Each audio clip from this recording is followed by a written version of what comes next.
जय हिंद, नमस्कार। आप सभी का एक बार फिर स्वागत है सैनिक समाचार इंडिया यूट्यूब चैनल में। साथियों, एक पेंशनर्स के जब 80 ईयर कंप्लीट हो जाते हैं, यानी उसकी उम्र जब 80 साल हो जाती है, तो उसको नियमों के अनुसार एडिशनल पेंशन ग्रांट की जाती है। साथियों, जब ये एडिशनल पेंशन के लिए एक पेंशनर अपने पेंशन डिसबर्सिंग एजेंसी या बैंक या सीपीपीसी में अपना एडिशनल पेंशन का क्लेम सबमिट करता है, तो उसको इनकरेक्ट डेट ऑफ बर्थ या एज के कारण उसका जो क्लेम है वो रिजेक्ट कर दिया जाता है, या फिर उसको बता दिया जाता है कि आपको एडिशनल पेंशन नहीं मिलेगी क्योंकि आपके पीपीओ में गलत जन्म तारीख है, या आपके डिस्चार्ज बुक में गलत जन्म तारीख है, या फिर आपके बैंक अकाउंट में जो जन्म तारीख या उम्र लिखी हुई है वो आपके पीपीओ और आपकी डिस्चार्ज बुक के साथ में मैच नहीं खाती। ये साथियों एक एक्स सर्विसमैन के साथ में भी हो सकता है और फैमिली पेंशनर्स के साथ में भी हो सकता है। लेकिन साथियों, इस प्रकार के जितने भी प्रॉब्लम्स के ऊपर ऑलरेडी गवर्नमेंट ऑफ इंडिया के एक्स सर्विसमैन यानी पेंशन विभाग ने इसके ऊपर एक आदेश जारी किया हुआ है कि आपको यदि इस प्रकार की समस्या आ रही है तो आप एडिशनल पेंशन का जो क्लेम है वो किस प्रकार करेक्ट करके अपने पीडीए को सबमिट कर सकते हो ताकि आपको एडिशनल पेंशन लागू हो सके। आज इस वीडियो में मैं आपको उसी ऑफिस ऑर्डर या लेटर के बारे में स्पष्टीकरण दूंगा और आपको क्लियरली आपकी भाषा में समझाऊंगा कि आपको क्या करना है। आइए साथियों, ये लेटर गवर्नमेंट ऑफ इंडिया की तरफ से 23 दिसंबर 2014 को तीनों चीफ्स यानी आर्मी, नेवी और एयरफोर्स के जो चीफ है, चीफ सेक्रेटरीट को जारी किया गया था। इस लेटर के अनुसार साथियों, एक पेंशनर और फैमिली पेंशनर दोनों को ही इस प्रकार की समस्याओं का सामना करना पड़ सकता है। इसके लिए दोनों के लिए यहाँ पे प्रावधान बताया हुआ है, क्लोज बताया हुआ है कि वो अपने कौन कौन से डॉक्यूमेंट सबमिट करके एडिशनल पेंशन का क्लेम है जो अपने पीडीओ को सबमिट करें ताकि उनको एडिशनल पेंशन मिल सके। मैं अब इस लेटर के पूरे कंटेंट आपको ट्रांसलेट करके बताऊंगा साथियों। आप वीडियो के साथ अंत तक बने रहे ताकि आपको ये लेटर के कंटेंट समझने के बाद एडिशनल पेंशन का क्लेम सबमिट करने के लिए किसी भी प्रकार का डाउट ना रहे।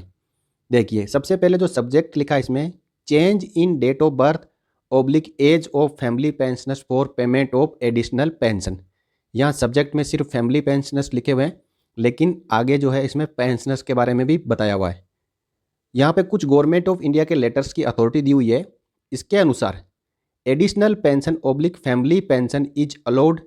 On the basis of the date of birth oblique age recorded in the PPO oblique discharge certificate. यानी जो आपका डिस्चार्ज बुक और पीपीओ में जो आपकी एज या दोनों ऑप्शन बताए हुए साथियों आप, क्योंकि पुराने जितने भी पेंशनर हैं जो हमारे देश की आज़ादी के बाद जो एनरोल हुए थे और उनको रिटायरमेंट हुए भी काफ़ी साल हो गए, अब उनकी उम्र 80 साल हो चुकी है, तो उस समय डेट ऑफ बर्थ की जगह मोस्टली जो है एज लिखा जाता था। एनरोलमेंट के समय एज लिखा जाता था और रिटायरमेंट के समय भी पीपीओ या डिस्चार्ज बुक में उनकी एज लिखी हुई है। तो यहाँ पे दोनों की बात की जा रही है, या इसके अलावा आपका कोई भी ऑफिस रिकॉर्ड हो सकता है। Only in cases where the details regarding date of birth oblique age are not available in the PPO oblique discharge certificate और office records. Additional pension oblique family pension to old pensioners oblique family pensioners has been allowed on the basis of following documents। यानी ये जो आपको letter जारी किया गया है ये उन्हीं के लिए है जिनके पीपीओ, डिस्चार्ज बुक और इसके अलावा कोई भी ऑफिस रिकॉर्ड्स है जिनके अंदर डेट ऑफ बर्थ और एज जो कि करेक्टली अवेलेबल नहीं है। जिस किसी भी हालात में साथियों, जो भी हालात रहे होंगे जिनके कारण उनकी जो एज या डेट ऑफ बर्थ वो वहाँ पे मेंशन की गई थी या नहीं की गई थी या गलत है, उनके लिए यहाँ पे प्रावधान किया गया है कि उनकी जो एज या डेट ऑफ बर्थ उसको करेक्शन के लिए उनका पैन कार्ड, ये तो अभी बन चुका साथियों, और मेट्रिकुलेशन सर्टिफिकेट यदि है तो, क्योंकि उसके अंदर डेट ऑफ बर्थ लिखी रहती है। इसके साथ ही उस पेंशनर या फैमिली पेंशनर यदि पासपोर्ट बनाया है तो, या ईसीएचएस के कार्ड में यदि डेट ऑफ बर्थ लिखी हुई है, इसके साथ ही ड्राइविंग लाइसेंस और इलेक्शन आईडी कार्ड, ये 6 तरीके के जो प्रूफ है इसको एडिशनल पेंशन के लिए एक्सेप्ट किए गए हैं। यानी सरकार ने आदेश दिया है कि यदि किसी भी पेंशनर या फैमिली पेंशनर को एडिशनल पेंशन इस वजह से नहीं मिल रही है कि उनकी डेट ऑफ बर्थ या एज में मिसमैच हो रहा है, तो इनमें से कोई भी एक डॉक्यूमेंट अपने पेंशन डिसबर्सिंग एजेंसी या बैंक को सबमिट करने के बाद उनको एडिशनल पेंशन ग्रांट की जाएगी। साथियों,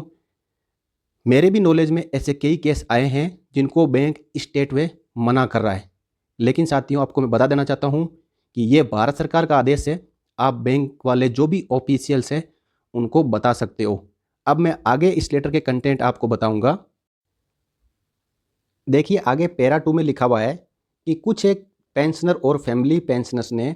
जो ऊपर लिखे हुए डॉक्यूमेंट है, इन डॉक्यूमेंट के अकॉर्डिंग पीपीओ, डिस्चार्ज बुक या अन्य ऑफिस रिकॉर्ड में डेट ऑफ बर्थ और एज को चेंज करने के लिए विभाग को लिखा। तो विभाग बोल रहा है कि जितनी भी रिक्वेस्ट आई थी change of date of birth in PPO on the basis of the document prescribed above, ये जो डॉक्यूमेंट है, तो ये जो मैटर है मिनिस्ट्री लेवल के ऊपर एग्जामिन किया गया, यानी इसके ऊपर विचार विमर्श किया गया और फाइनली जो डिसीजन आया वो आपको इन नीचे 2 पैराग्राफ में दिया हुआ है। देखिए सबसे जो रोमन में 1 पैराग्राफ है इसमें लिखा है, since the date of birth oblique age of armed forces personnel is recorded in the PPO on the basis of service records and the date of discharge oblique retirement oblique superannuation it is determined on the basis of this date of birth. यानी एक armed forces personnel का जो date of birth और age जो है भर्ती के time पे लिखा गया था और उसी के अकॉर्डिंग उसको डिस्चार्ज, रिटायरमेंट और सुपरन्यूएट किया गया था आर्मर्ड फोर्सेज से, तो there would be no question of allowing change in the date of birth oblique age. तो उनकी डेट ऑफ बर्थ और एज को चेंज करने का कोई सवाल ही नहीं उठता है। तो ये, या फिर कोई फैमिली पेंशनर है तो उसके जो डिसीज सोल्जर है उसके पेंशनर्स के पीपीओ में भी उसकी डेट ऑफ बर्थ एज को चेंज नहीं किया जाएगा। The matter has been examined further considering the difficulty in producing any of the above mention document as proof of age by the old pensioner, it has no been decided that the Aadhaar card issued by UIDAI may also be accepted as proof of date of birth oblique age for payment of additional pension oblique family pension on completing of 80 years of age। ये जो यहाँ पे 6 document बताए होते साथियों, pan card, 10th की marksheet, passport, ECHS card, उसके बाद ड्राइविंग लाइसेंस और इलेक्शन आईडी कार्ड। तो डिपार्टमेंट ने बताया है, सरकार ने बताया है कि ये 6 अवेलेबल, यदि किसी के पास 6 में से एक भी अवेलेबल नहीं है और जिनके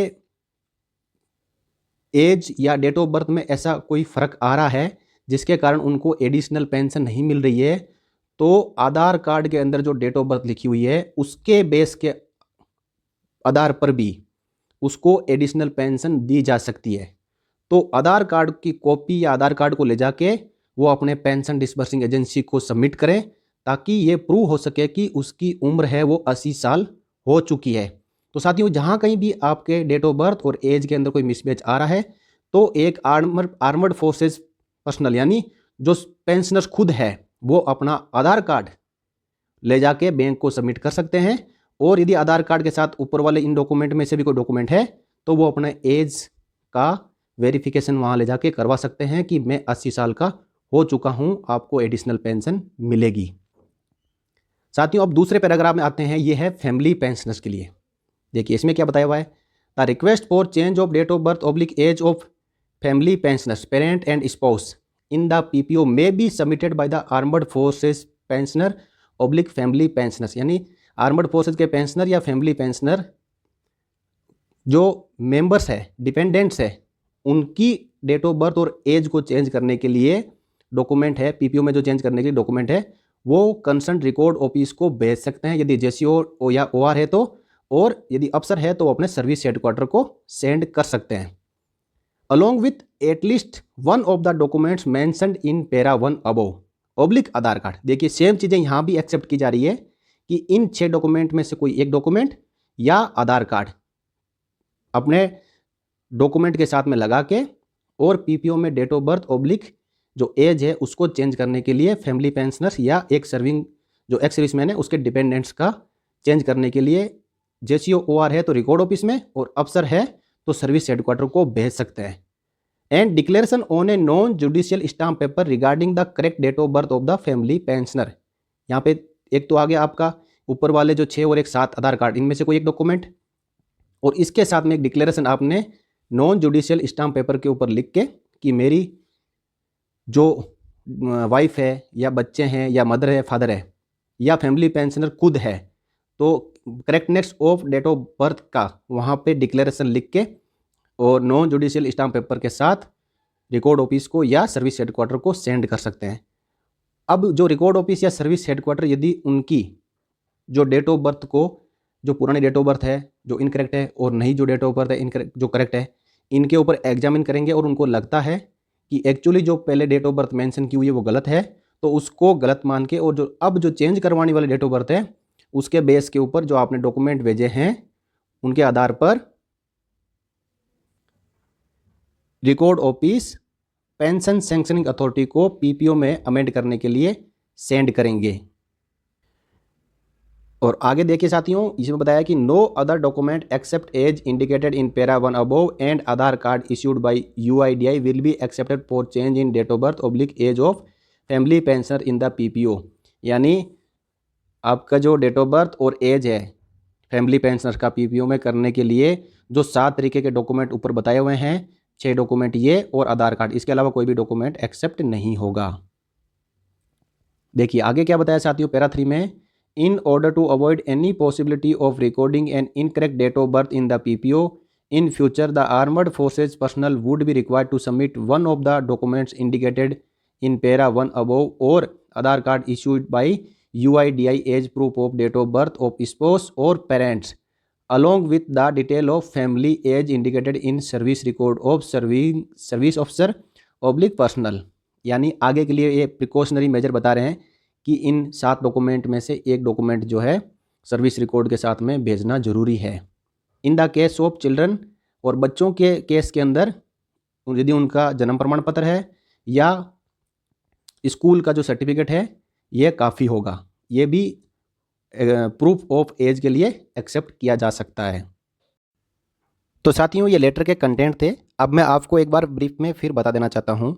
कि किसी पेंशनर्स या फैमिली पेंशनर्स का डेट ऑफ बर्थ और एज के अंदर मिसमैच होने के कारण यदि उनको एडिशनल पेंशन देने के लिए उनकी पेंशन सैंक्शनिंग अथॉरिटी या पेंशन डिसबर्सिंग अथॉरिटी और बैंक मना करता है, तो एक एक्स सर्विसमैन अपना आधार कार्ड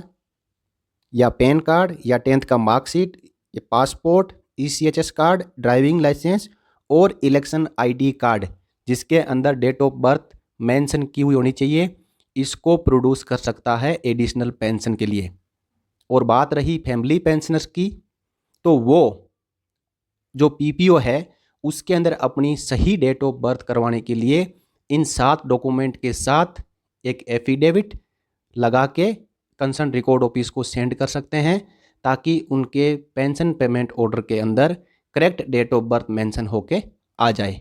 तो सीधा सीधा मतलब यह है कि यदि एक पेंशनर खुद है तो उसके पीपीओ के अंदर डेट ऑफ बर्थ और एज के अंदर कोई करेक्शन नहीं होगा। उनको करेक्ट डेट ऑफ बर्थ के लिए प्रूफ सबमिट करके बैंक से पेंशन चालू करवा सकते हैं एडिशनल।